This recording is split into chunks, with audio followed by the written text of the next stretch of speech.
देखिए, ये पहला स्लाइड है जिसमें हम ट्रैप्ड यानी फंसे हुए हैं। क्यों फंसे हुए हैं? क्योंकि राग और द्वेष हमारे भीतर इतने राग और द्वेष हैं जिन्हें हमने खत्म ही नहीं किया, और उसके कारण हम कर्मों में फंसे हुए हैं। क्योंकि जब कर्मों को पूरा करने की बारी आती है तो वहां पे राग यानी अति मोह में पड़े रहना, इच्छाओं में पड़े रहना, वासनाओं में पड़े रहना, इसके कारण हमारा राग बढ़ता जाता है। और वहीं पे द्वेष, किसी से नफरत करना, जलन करना, लालच करना, ये हमारे द्वेष भी बढ़ते जाते हैं, और इसके कारण हमारे कर्मा बढ़ते जाते हैं और कर्मा पूरे ही नहीं होते हैं। तो जब हम इस प्रकार से कर्मों में फंसे हुए हैं और जब हमें जताने का मौका मिलता है, जैसे कि हमने अभी कहा कि ये 3 जादुई शब्दों से हम जता के इन कर्मों से मुक्ति पा सकते हैं। कि जब किसी से माफी मांगने का मौका मिल रहा है तो हम माफी नहीं मांगते हैं, अहंकार आड़े आ जाता है, और अहंकार के कारण हम किसी को माफ नहीं कर पाते। भीतर भीतर कई बार माफी मांग भी लेते हैं, पर बाहर से जताना हमसे नहीं होता है। और वहीं पे धन्यवाद का भाव जब प्रकट करना होता है, मान लीजिए किसी अनचाहे व्यक्ति ने कुछ अच्छा आपको खाना बना के दिया, तो हम उन्हें धन्यवाद नहीं देते। वो पूछते भी रहते हैं खाना कैसा बना है, हाँ ठीक है, अच्छा है। तो हम जताने में कंजूसी करते हैं, अहंकार आड़े आता है। और वहीं पे प्रेम को जताना पड़ता है तो वहां भी अहंकार आता है, क्योंकि भीतर द्वेष है और राग को वो आने नहीं दे रहा है। तो इम्बैलेंस हो रहा है, अंदर संतुलन बिगड़ रहा है। जब द्वेष इतना ऊपर बढ़ जाता है कि वो राग जताना ही नहीं चाह रहा है, और वहीं पे कई बार राग इतना बड़ा हुआ होता है कि हम जो बच्चे में मोह पड़ जाता है, तो उस बच्चे की तारीफ करना, उसके मोह में हर चीज उसकी बखान करते रहना, तो अति राग बढ़ जाता है। तो वहां पे भी संतुलन बिगड़ जाता है। तो राग और द्वेष का जब संतुलन नहीं होता है तो कर्मों का बढ़ना निश्चित है। पर वहीं पे हम बोल रहे हैं कि मैं तो लिख लेती हूँ, मुझे अगर किसी को धन्यवाद देना है या माफी देनी है या मुझे किसी को प्रेम जताना है, तो ये भी हमारी अधूरी, जैसे मुक्ता जी ने कहा, 50% काम हो रहा है। यदि कोई आपके जीवन में है, सामने है, आप उन तक पहुंच पाते हो, तो धन्यवाद देना, प्रेम जताना, माफी देना, ये हमें जहां जहां जरूरत है वहां जता के करना चाहिए। इसीलिए हम अधूरा अधूरा, देखिए ये पूरा सर्कल कंप्लीट नहीं है, क्योंकि हम अपने राग और द्वेष का संतुलन नहीं कर पा रहे हैं। और धीरे धीरे हम इन राग और द्वेष से भी ऊपर उठना है, पर क्योंकि हम मनुष्य योनि में हैं, हर चीज अनुभव लेने आए हैं, तो उसे अनुभव करना और किसी को जताना, हमारे भाव प्रकट करना अति आवश्यक। उसके बाद सेकंड स्लाइड पे चलेंगे कि कैसे हम इसको कंप्लीट करें, कैसे राग और द्वेष को संतुलन में लाएं। तो ये हमारी सेकंड स्लाइड। जब हम ध्यान में आते हैं और सही मार्गदर्शन पे हम ध्यान करते हैं, अपनी सांसों के साथ एक होने लगते हैं, तो धीरे धीरे अभ्यास से, प्रयास से हमारे भीतर सजगता आने लगती है। हमारे भीतर स्वीकार का भाव आने लगता है। भीतर जो घाव पड़े हैं वो रूझने लगते हैं। पुरानी पुरानी बातें जो हमने पकड़ के रखी होती है कि इन्होंने मुझे धन्यवाद नहीं कहा था, ऐसा किया था, वैसा किया था, ऐसे घाव हमारे भीतर जो होते हैं वो रूझने लगते हैं। क्योंकि अब हम धीरे धीरे ध्यान में सजग होते जा रहे हैं, स्वीकार भाव आने लगा है, तो भीतर की रुझान होने लगी और उसके कारण अब हम हर बात में प्रतिक्रिया नहीं करते हैं या तुरंत एक्शन करके, रिएक्ट करके बात को बिगाड़ते नहीं है। अब धीरे धीरे हम समझदार बन रहे हैं, क्योंकि ध्यान करने से सजगता बढ़ती जा रही है, स्वीकार भाव आता जा रहा है और उसके कारण धैर्य बढ़ता जा रहा है। तो हम तुरंत प्रतिक्रिया नहीं देने के कारण उस बात को धीरे से संभाल लेते हैं। और जैसे जैसे ध्यान करते जाते हैं वैसे वैसे स्वीकार शक्ति बढ़ती जाती है, धैर्य की शक्ति बढ़ती जाती है, स्वीकार करने की शक्ति बढ़ जाती है। और इसी सजगता के कारण अब भीतर अगर कोई भाव जागता है कि मुझे किसी से माफी मांगनी है, तो हमारा अहंकार आड़े नहीं आएगा। अब हम उसको जताने में देर नहीं करेंगे। वहीं पे किसी को प्रेम का भाव जताना है, चाहे रिश्ता कोई भी हो, पर यदि हम किसी से प्रेम करते हैं और उसकी कोई बात अच्छी लगती है, तो उस प्रेम को जताना अपने आप निकलने लगेगा, क्योंकि अब हम समझदार बन रहे हैं, सजग बन रहे हैं और स्वीकार शक्ति आ रही। देखिए ये टॉपिक कितना गहरा है, ये विषय, कि इतने 3 शब्द सरल लगते हैं पर कितने जादुई शब्द हैं कि अगर इसका उपयोग सही तरीके से कर रहे हैं तो कई सारे कर्म यहीं खत्म हो सकते हैं। पर उसके लिए हमें सजग होना पड़ेगा। भीतर क्या चल रहा है, कौन सा राग उठ रहा है, कौन सा द्वेष उठ रहा है, कितना असंतुलन हुआ है, ये सब जब तक हमें पता नहीं है तब तक हम नहीं कर पाएंगे, क्योंकि अहंकार इतना बड़ा हुआ होता है कि हमें आगे बढ़ने ही नहीं देता। पर ध्यान ऐसी कुंजी मिली है हमें कि अगर हम सही दिशा में ध्यान कर रहे हैं तो इसके माध्यम से हम भीतर के हर दुख को बुला के, खुद को रुझा के, सजग होके हम इन 3 शब्दों का उपयोग सही तरीके से करेंगे और इस जादू को इतना फैलाएंगे कि हमारे आसपास का माहौल बदलने लगेगा, क्योंकि भीतर बदलाव आया है। भीतर की शक्तियां बदल रही हैं, विचार बदल रहा है, भीतर की ऊर्जा बदल रही है। अब हम राह नहीं देख रहे हैं, अहंकार के वश में नहीं है कि मैंने मन में बोल दिया, मैंने लिख लिया और मैं ही हर बार क्यों झुकूं, मैं ही हर बार क्यों माफी मांगू, मैं ही हर बार क्यों दिखावा करूं। ऐसा कर करके हम इन शब्दों का उपयोग गलत जगह पे करके, जहां नहीं करने की जरूरत होती है ना, ऑफिस में हम बार बार thank you dear, sorry dear करके हम उसको गलत जगह पे गलत तरीके से उपयोग करके इम्बैलेंस करते हैं। जब पूर्णता आती है ना, तो देखिए सर्कल भी धीरे धीरे, अब कहीं भी सर्कल टूटा हुआ नहीं है, क्योंकि अब आप पूरी तरह से खुद को समझ रहे हो ध्यान करके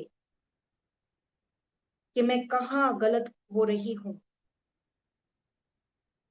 जैसे जैसे हमारे अंदर पूर्णता आएगी ना, तब हम हमारे भीतर स्वयं के लिए प्रेम जागेगा। स्वयं की गलतियां देख देख के हमें समझ आता है कि कहाँ हम चूक रहे हैं। मैं आगे आपको दिखाना चाहूंगी।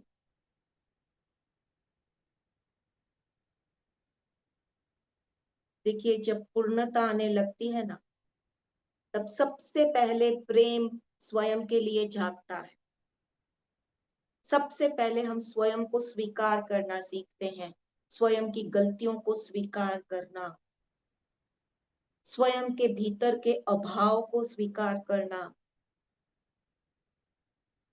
स्वयं के अंदर चल रहे राग द्वेष को समझ के, भीतर का असंतुलन देख के स्वयं को समझना।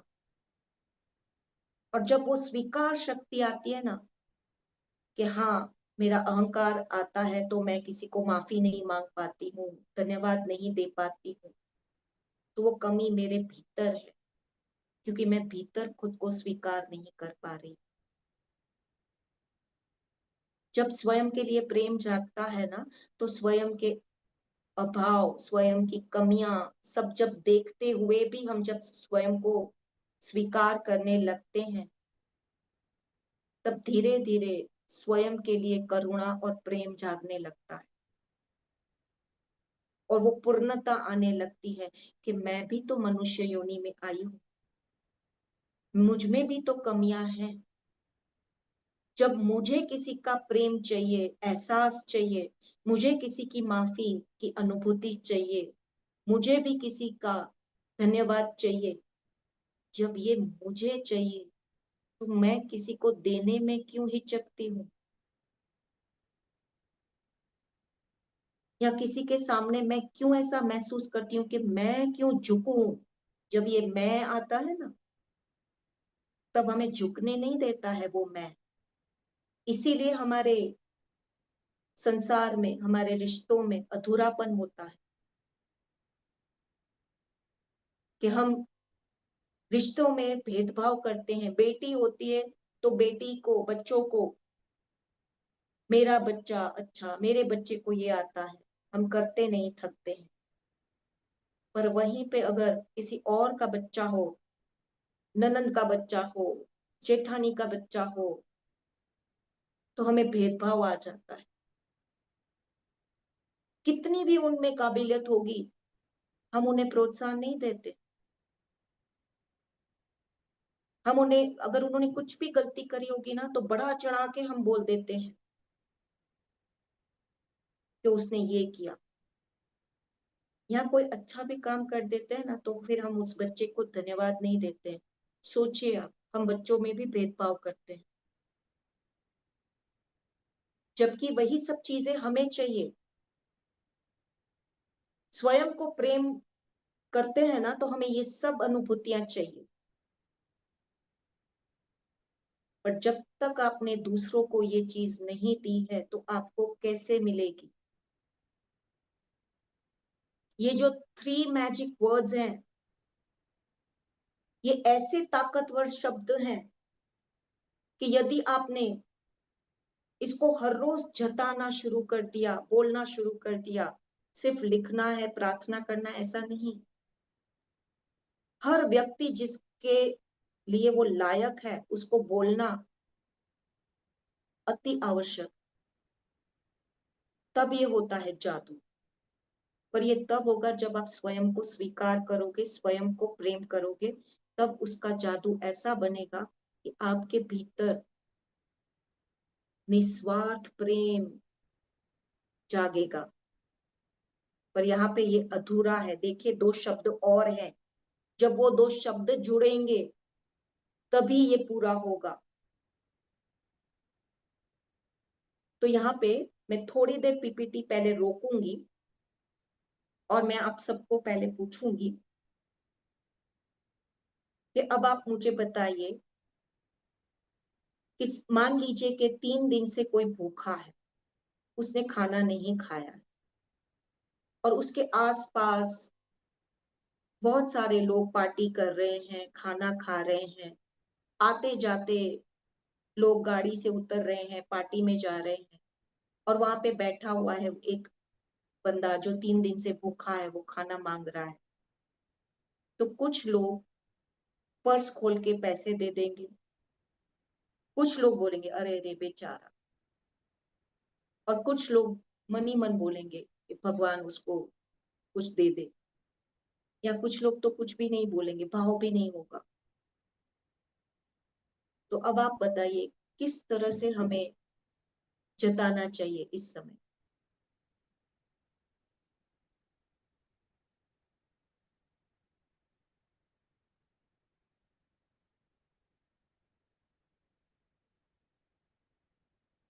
कोई बताना चाहेगा कैसे हम जताएंगे, क्योंकि वो अनजान व्यक्ति है।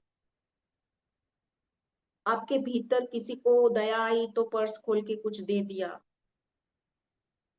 किसी ने प्रार्थना कर ली, पर सही तरीका कौन सा है, क्या कोई बता पाएगा? हमें दया आई तो हम कुछ पैसे देकर उसको बोलेंगे कुछ लेकर खा लीजिए। जी। और कुछ? आपने जैसे बताया कि आप पार्टी में हम गए हुए हैं और मतलब ये बंदा शायद हॉल के बाहर मांग रहा होगा, तो फिर ये कर सकते हैं कि अपने शेयर में से, अपने खाने के शेयर में से एक प्लेट उसको दे दिया। यस, तृप्ति करवाना, जो चीज उसे चाहिए वो चीज देना, और वो भी प्रामाणिकता से, मतलब जो हमारे एथिक्स में नहीं है, हमारे नियमों के खिलाफ है, वैसी चीजें नहीं। तो अगर वो हमें है हमारे वश में तो हमें वो देनी चाहिए। पर वहीं पे अगर आपका कोई जान पहचान वाला है और 3 दिन से भूखा है, तो आप क्या करेंगे? उसे तो हम हमारे साथ लेके जाएंगे, नहीं तो बोलेंगे घर आए, पास में होंगे तो। जी, बिल्कुल सही कहा। देखिए, ये आप समझ रहे हैं तरीका कैसे बदलता है हमारा भाव, क्योंकि वो पहचान वाला है, रिश्ते वाला है, तो भाव बदलेगा ही। पर वहां पे देखिए कई बार हम चूक जाते हैं, कई लोग ऐसे भी होते हैं जो ना अपनों के लिए करते हैं ना गैरों के लिए करते हैं। तो यदि आपने वो जताया ही नहीं है, तो आपने कहीं ना कहीं तो कर्म बना ही रहे हैं ना, हम सब बना रहे हैं। और उसी तरह से अगर वही चीज हमारे साथ हो जाए कि मैं अगर 3 दिन से भूखी हूं और कोई मुझे पूछ नहीं रहा है, दे नहीं रहा है, तो हमारे भीतर द्वेष उठने लगते हैं, हमारे भीतर गलत शब्द निकलने लगते हैं, क्योंकि हमारे अंदर की भूख, क्योंकि वो अनुभूति हमें हो रही है कि भूख क्या होती है, तो हम जता नहीं पाते हैं। ये होता है जब तक हम जताते नहीं, और उसमें भी अगर भेदभाव है कि रिश्तेदार है तो अलग हमारी प्रतिक्रिया होती है, स्वयं को है तो अलग प्रतिक्रिया होती है, और कोई अनजान है तो बिल्कुल अलग प्रतिक्रिया होती है। और यही हम मनुष्य योनि में अनुभव कर रहे हैं कि कैसे कैसे पल पल हम बदलते जाते हैं रिश्तों के साथ, नाम के साथ।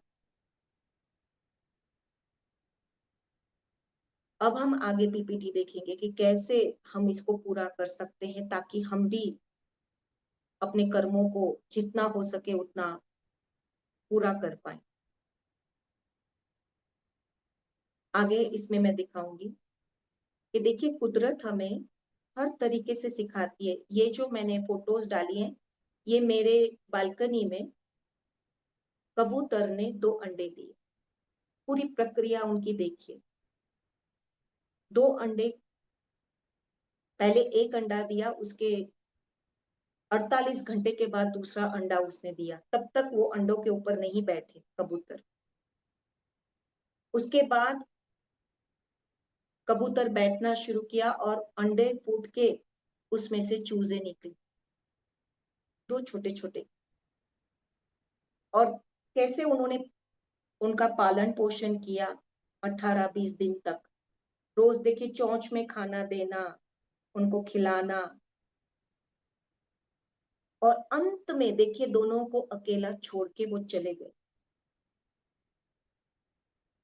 यहाँ पे हमने ये पूरी प्रक्रिया इसलिए दिखाई है कि हम समझ पाए कि देखिए कुदरत भी निस्वार्थ प्रेम सिखाती है और डिटैचमेंट सिखाती है कि ये बच्चे मेरे हैं, मैं बोलूं वैसा। अब मेरा मोह पड़ गया है, मैं बच्चों को छोड़ूंगी नहीं।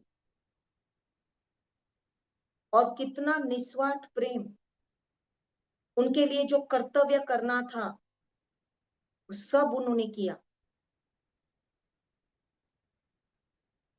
ये प्रकृति पूरा हमें हर रोज सिखाती है, पर हम नहीं सीखते हैं कि डिटैचमेंट क्या है, राग से कैसे छूटना है, निस्वार्थ प्रेम कैसे करना है, और अपने कर्तव्य का पालन कैसे करना है। ये पूरी प्रक्रिया में मैंने ये समझा, और मैंने इसलिए ही ये संजो के रखे थे फोटोज के, कभी ना कभी जो मैं इसमें से सीखी हूँ वो मैं आप सबको बता पाऊं कि कैसे इसमें से हम सीख पा रहे हैं। अब दूसरी स्लाइड में हम देखेंगे, हम गौ माता से सब लोग कुछ न कुछ लेते हैं। घी सब लोग उपयोग करते हैं, दूध, दही, छाछ, पनीर, ऐसी कई सारी चीजें हम गौ माता के माध्यम से लेते हैं। पर जब सेवा की बारी आती है, शुक्राना की बारी आती है, तो हम ना पितरुओं का जब महीना आता है ना तब सिर्फ करते हैं। मैं सभी की बात नहीं कर रही हूँ, हो सकता है कई सारे लोग हर रोज करते हो, पर यहाँ पे मुझे सिखाने को मिला कि कुदरत कितनी निस्वार्थ है। गाय कभी आपको आके नहीं बोलती है कि मैंने तुम्हें इतना दिया है अब मुझे वापस दो, उसका हिसाब दो। निस्वार्थ भाव से हमें वो देते हैं जानवर, और हम मनुष्य मालिक बन बैठे हैं, इनको बांध के इनको निचोड़ लेते हैं। पर जब इनकी देखभाल की बात आती है, सेवा की बात आती है, तो धन्यवाद का भाव प्रकट ही नहीं करते हैं, प्रेम का भाव प्रकट ही नहीं करते हैं। तो हमारे कर्म कैसे पूरे होंगे? लेते जा रहे हो, वन वे ट्रैफिक तो कभी नहीं होता है ना। ये हमने कर्म मुक्त के सेशन में यही बताया ना कि कुछ भी वन वे नहीं है, लेना लेना लेना नहीं है, संतुलन करना है। कहीं लिया है तो देना ही पड़ेगा। तो उसके लिए हम वार त्योहार ढूंढते हैं। मकर संक्रांति आएंगी तो गाय को देंगे, गौ सेवा करेंगे। पितरों का महीना आएगा तो गौ सेवा कर लेंगे। पर हर जगह स्वार्थ है हमारा। पर जिस दिन हमने निस्वार्थ भाव से सेवा करना शुरू करेंगे इनकी, तो इनका कर्म तो हम चुकाएंगे ही, पर साथ ही साथ जो भाव प्रकट हम करते हैं ना, वो भाव प्रकट कभी करके देखिएगा कितना आनंद आता है। जो बीच में किसी ने लिखा था ना, पीस, भीतर शांति मिलती है। ऐसा कोई नहीं होगा जिन्होंने दूध नहीं पिया होगा या घी नहीं खाया होगा, तो कहीं ना कहीं हम इनके ऋणी हैं। तो इन तीन शब्दों का जादू सिर्फ इंसान पे नहीं, पूरी प्रकृति में चलता है कि हर चीज, हर इंसान, हर जानवर, हर जगह ये शब्द चलते हैं। अब आगे की स्लाइड देखेंगे।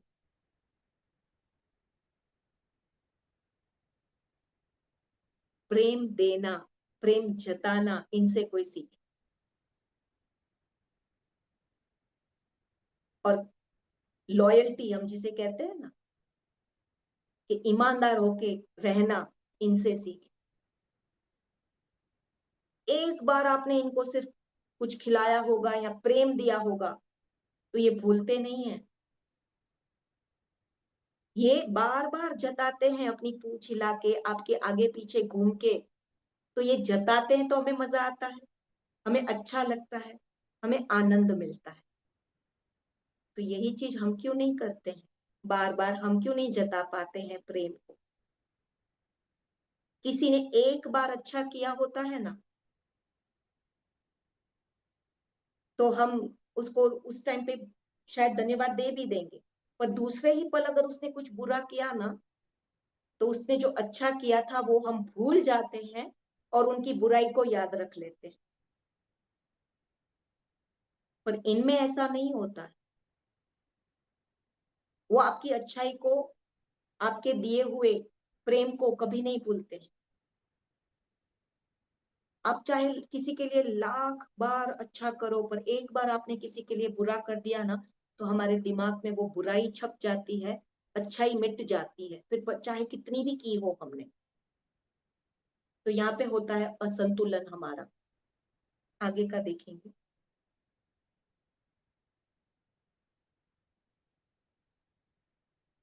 आप ये देखिए, ये पीछे पीछे भागते हैं हमारे, प्रेम जताते हैं, सिर्फ खाने की लालच से नहीं।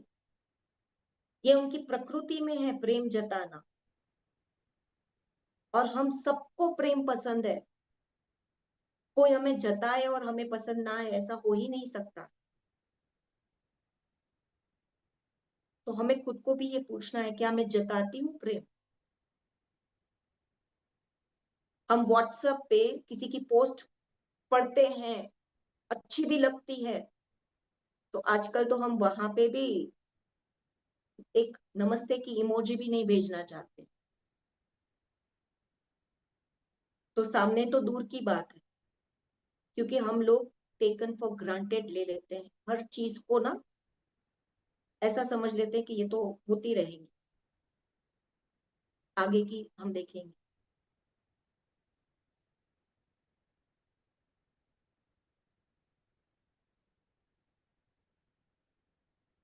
आप देखिए, एक स्पर्श से इनकी आंखों को देखिए कि कितना इनकी आंखों में वो प्रेम छलकता है। अब ये पूरी पीपीटी सिर्फ जानवरों की नहीं है, ये हमें जताने का मैं प्रयास कर रही हूँ कि यदि जो प्राणी बोल भी नहीं सकते हैं वो महसूस कर सकते हैं प्रेम को, धन्यवाद को, माफी को, तो हम तो इंसान हैं। तो कैसे हम भूल सकते हैं अपने इस स्वभाव को, कि हमें किसी को अगर माफ करना है या शुक्राना करना है या किसी को प्रेम जताना है, तो हमारी कंजूसी क्यों हो जाती है? और कहीं ऐसा ना हो जाए कि हम मन में सोचते रह जाएं और विदाई का समय आ जाए और वो बात मन में ही रह जाए। ऐसा हमें नहीं करना। आज के आज जता दीजिए, जिसको जो कहना है, माफी देनी है, धन्यवाद देना है, जता दीजिए। पता नहीं कल ये मौका मिले ना। मौका जब नहीं तक मिलता। जी, मौका नहीं मिलता, क्यों नहीं मिलता? आप बताइए। क्योंकि हम मन में ही रखते ना बात वो। मन में से ज्यादा अहंकार आड़े आता है, राग और द्वेष का असंतुलन है। ये बात सही है। अहंकार इतना हम सबका बड़ा है, और हम देखिए हर चीज हमारी स्वार्थ से चलती है। अगर पता है ना कि यहाँ पे प्रमोशन होने वाला है, तो हम बॉस को बार बार थैंक यू करेंगे, उनकी चापलूसी करेंगे, उनको धन्यवाद देते रहेंगे, क्योंकि वहां पे स्वार्थ है। और जब ये देखिए, ये इनकी जानवरों का इसीलिए मैं दिखा रही हूँ कि इनका निस्वार्थ प्रेम देखिए। आप एक साल के बाद भी इन्हें मिलेंगे ना, तो भी उन्हें याद होता है। पर हम तो दूसरे ही पल भूल जाते हैं किसी का प्रेम और किसी का दिया हुआ कुछ।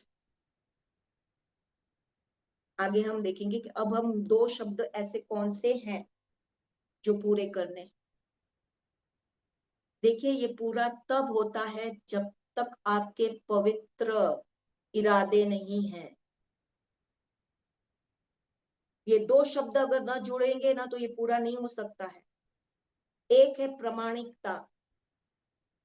अगर ऊपर ऊपर से मैं 1000 बार भी रोज थैंक यू बोलूं, रोज 1000 बार मैं लिखूं, 1000 बार मैं प्रार्थनाएं सुनूं, उसका कोई मायने नहीं है अगर ये 2 शब्द नहीं है कि एक पवित्र इरादा और एक प्रामाणिकता। प्रामाणिकता यानी भीतर अगर संतुलन है तो ही प्रामाणिकता आएगी। भीतर अगर संतुलन बिगड़ा हुआ है ना तो कभी प्रामाणिकता से आप काम ही नहीं कर सकते, क्योंकि आप इम्बैलेंस है। शरीर कुछ कर रहा है, मन में कुछ चल रहा है और दिमाग में षड्यंत्र कुछ और चल रहा है। यानी जहां पे आपको पता है ना कि मैं यहाँ पे चापलूसी करूंगी, अरे आप कितने सुंदर दिखते हो, आपकी साड़ी कितनी अच्छी है, मन में नहीं है, पर आपको कुछ चाहिए इसलिए आप बोल रहे हो। तो ये होता है असंतुलन। या फिर बार बार बोलते रहना, क्योंकि आप ग्रेटिट्यूड की क्लास करते हैं तो आप बोलोगे I love you, I thank you, सिर्फ रटन से बोलोगे पर अंदर वो भाव नहीं है, पवित्र इरादा नहीं है, तो यहाँ पे भी तो असंतुलन है। असंतुलन होगा तो स्वयं से प्रेम ही कैसे होगा, और कैसे कर्म को आप बैलेंस करोगे जब तक ये 5 चीजें मिलती नहीं है, तो हमें मुक्ति कैसे मिलेगी कर्मों से। जब तक प्रामाणिकता नहीं है, जब तक पवित्र इरादे नहीं है, तब तक निस्वार्थ प्रेम जाग ही नहीं सकेगा। वो ऊपर ऊपर का दिखावा होगा। तब तक धन्यवाद ऊपर ऊपर का होगा, तब तक माफी ऊपर ऊपर की होगी। और जब भीतर संतुलन होता है तब अपने आप आपको जिनको सही मायने में माफी अंदर फील होती है ना, महसूस होती है ना, तब आप बोलोगे ना तो आपके शब्दों में वो प्रभाव होगा कि सामने वाले को वो माफी महसूस होगी। अगर सच्चे दिल से किसी को प्रेम करते हो ना, इसीलिए कहते हैं कि जब सच्चे दिल से प्रेम होता है ना तो अपने आप वो प्रकट होने लगता है। राधा कृष्ण को बात नहीं करनी पड़ती थी, एक दूसरे का प्रेम भाव समझ में आ जाता था, क्योंकि भीतर संतुलन था तो वो प्रेम अपने आप प्रकट हो रहा था। ऊपर ऊपर का कोई दिखावा नहीं था, ना किसी से स्वार्थ था। उन दोनों का प्रेम निस्वार्थ था, इसीलिए वो परिपूर्ण थे नहीं है। और यही हम रिश्तों में देखिए, पति पत्नी भी एक दूसरे से स्वार्थ के कारण, ये मुझे अच्छा खाना खिलाएगी, घर को शांति रखेगी, तो हम 2 शब्द झूठ झूठ के बोल देते हैं, क्योंकि भीतर असंतुलन है। और वहीं पे पत्नी, इनसे मुझे पैसे मिलेंगे, शॉपिंग करवाएंगे, मुझे जो चाहिए वो दिलवाएंगे, तो ऊपर ऊपर की तारीफ, असंतुलन है, सच्चा प्रेम नहीं है वो।